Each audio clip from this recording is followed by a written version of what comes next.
Hello friends, ఎలా ఉన్నారు? నీ జీవితం ఒకటి చేతిలో ఆటబొమ్మ కాకూడదు. ఓటమైనా, గెలుపైనా, బాధైనా, బరువైనా, నష్టమైనా, ఎంత కష్టమైనా నీ జీవితం నీ చేతుల్లోనే ఉండాలి. ప్రాణం పోతున్నా బానిస బ్రతుకు మాత్రం బ్రతకవద్దు. ప్రతి నిమిషం ఎందరో పుడుతున్నారు, మరెందరో మరణిస్తున్నారు. అందులో ఒకడుగా నువ్వు ఉండకూడదు. నువ్వు ఉన్నా లేకున్నా నీ పేరు జనం గుండెల్లో సజీవంగా ఉండేలా ఏదైనా సాధించాలి. అప్పుడే నీ జన్మకు అర్థం ఉంటుంది. మరణించాక కూడా మనం బ్రతికి ఉండాలి అంటే 10 మంది చదువుకునేలా ఏదైనా రాసిపోవాలి, లేదా 10 మంది మన గురించి రాసేలా ఏదైనా చేసిపోవాలి. జీవితంలో చాలాసార్లు చాలామంది నిన్ను కిందికి లాగాలని చూస్తూ ఉంటారు.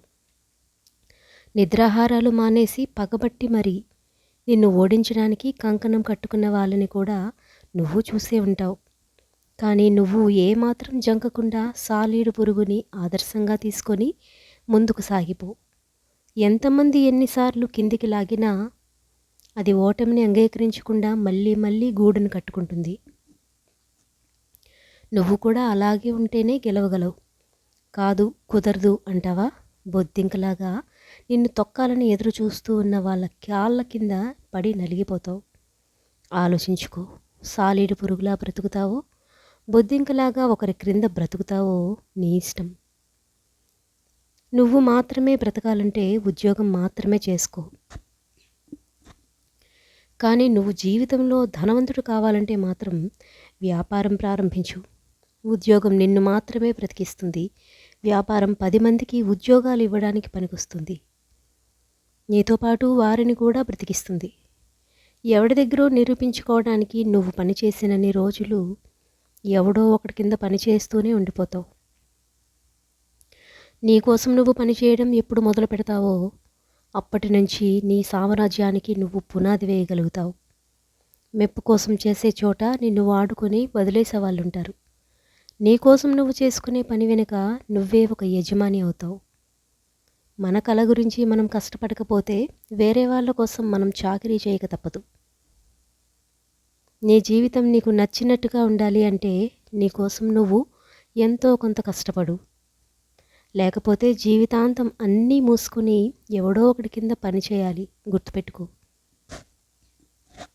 ఆ దేవుడు మనల్ని ఏమి చేస్తాడులే అనుకుంటూ నలుగురిని మోసం చేసి 4 కుటుంబాలను రోడ్డున పడేసి అడ్డదారుల్లో డబ్బు సంపాదించి విర్రవీగేటప్పుడు నీకు తెలియదు. చేసిన పాపాలు పండి ఆసుపత్రిలో రోజులు లెక్క పెట్టేటప్పుడు ఆసుపత్రి గోడ మీద ఇలా రాసి ఉంటుంది, ఐసీయూ అని. దీని అర్థం ఏమిటో తెలుసా? నేను నిన్ను చూస్తున్నాను అని. దేవుడు అన్నీ చూస్తూనే ఉంటాడు. అప్పుడు నీకు నువ్వు చేసిన మోసాలు, పాపాలు గుర్తు చేస్తూ ఉంటాడు. ఇంట్లో కుక్క మురిగినంతగా వీధిలో కుక్క మురగదు. అలాగే మన అనుకున్న వాళ్ళే మన గురించి బయట చెడుగా చెప్తారే తప్ప బయట వాళ్ళకి ఆ అవసరమే ఉండదు. గుడ్డిగా ఎవరిని అంత తొందరగా నమ్మకూడదు. గుర్తుపెట్టుకో. నీ జేబులో రూపాయి లేకుండా ఏ పని జరగదు అని తెలిసినప్పుడు మరెందుకు అవసరం లేని వాటి కోసం వేల రూపాయలు తగలేస్తున్నావు? నీకు 10,000 కావాల్సి వచ్చినప్పుడు ఎంతమందిని అడగాల్సి వస్తుందో, ఎంత ఇబ్బందులు పడాల్సి వస్తుందో ఒక్కసారి ఆలోచించుకో. బ్రతుకు బాగున్నప్పుడు ఆడంబరాలకు పోతే రేపు తిండికి కూడా చేబదులు అడగాల్సిన పరిస్థితి రావచ్చు. జాగ్రత్త.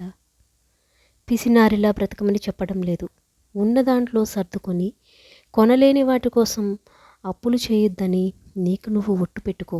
అప్పుడే నీ బ్రతుకు బాగుంటుంది.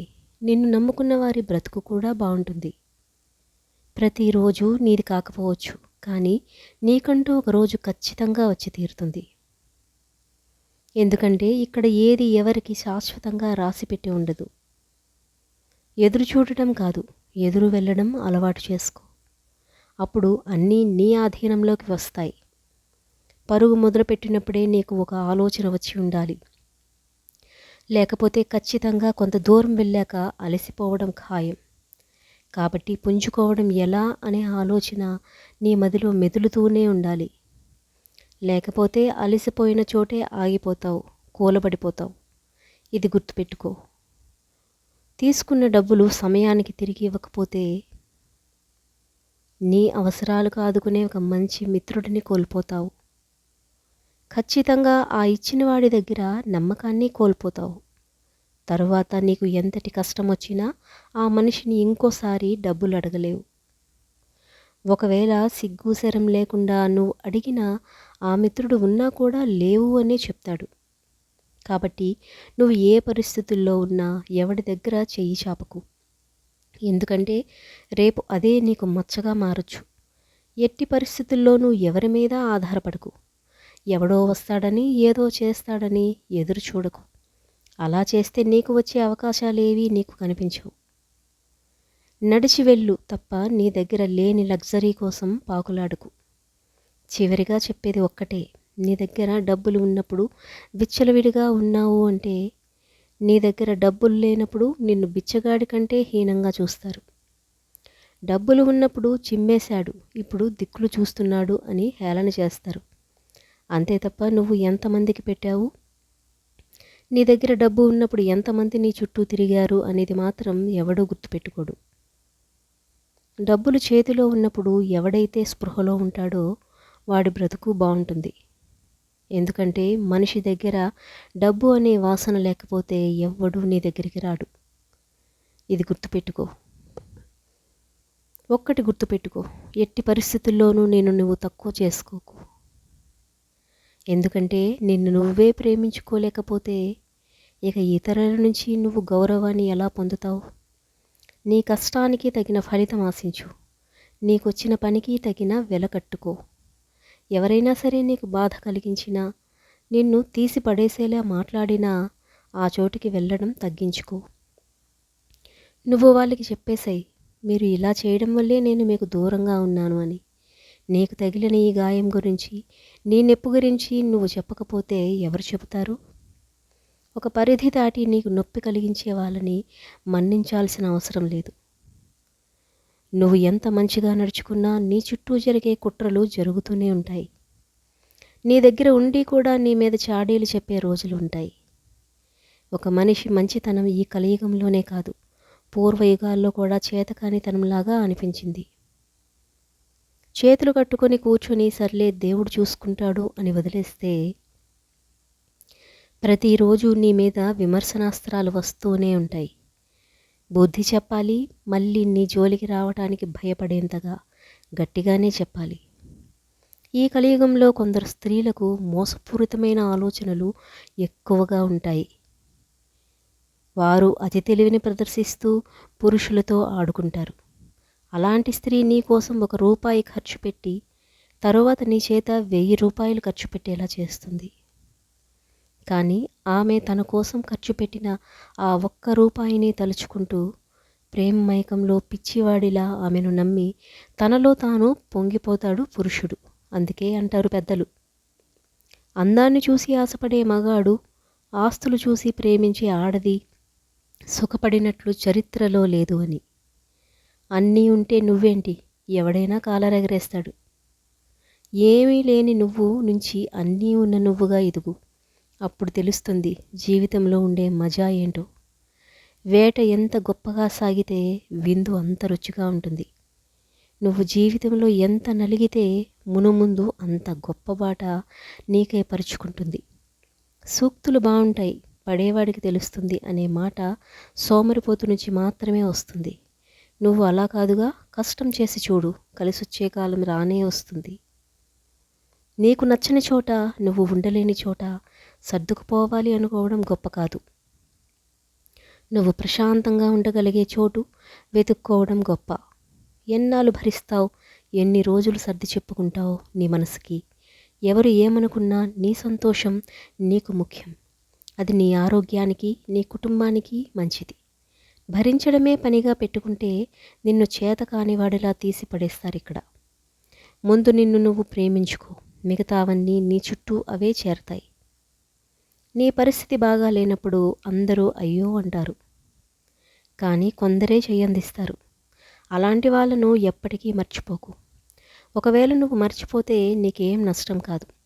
రేపు వేరొకడు ఆపదలో ఉన్నప్పుడు నీలాగా వాడు కూడా అవసరం తీరిపోయాక పట్టించుకోడేమో అనుకుని చెయ్యి అందించడం మానేస్తారు. నువ్వు చేసిన తప్పు నీతో పోదు, ఆకలితో అవసరంలో ఉన్న వేరొకడి మెడకు చుట్టుకుంటుంది. ఎప్పుడు నిన్ను నువ్వు పక్కవాడితో పోల్చుకోకు. ఏమో వాడు ఎన్ని దరిద్రాల్లో ఉన్నాడో నీకేం తెలుసు. ఒక్కసారిగా జీవితం మారిపోయే పని ఉంటే ఎంత కష్టపడైనా అందరూ అదే పని చేస్తారు. నిరంతరం కష్టపడి నిర్మించుకున్న జీవితానికి నిలకడ ఉంటుంది. ఏది ఒక రోజులో రాదు. అలా జరిగింది అంటే అది ఖచ్చితంగా రేపు అన్న రోజున నీ కంటి మీద కునుకు లేకుండా చేస్తుంది. నీ పని నువ్వు చేసుకుంటూ వెళ్తే నీకు రావాల్సింది నీకు వస్తుంది, ఎవరు ఆపినా ఎవరు అడ్డుకున్నా. నా దృష్టిలో ప్రేమించేవారి కన్నా ద్వేషించేవారు చాలా గొప్పవారు. ఎందుకంటే ప్రేమించిన వారు ఏదో ఒకరోజు మర్చిపోతారు, నిన్ను వదిలేసి వెళ్ళిపోతారు. కానీ ద్వేషించేవారు మాత్రం మనల్ని జీవితాంతం గుర్తుపెట్టుకుంటారు. మనకు గోతులు ఎలా తవ్వాలో ఆలోచిస్తూ ఉంటారు. ఇలాంటి వాళ్ళకి చాలా గౌరవం మర్యాద ఇవ్వాలి. ఎందుకంటే వాళ్ళ పనులన్నీ మానేసుకొని నీ కోసం ఆలోచిస్తున్నారు కాబట్టి.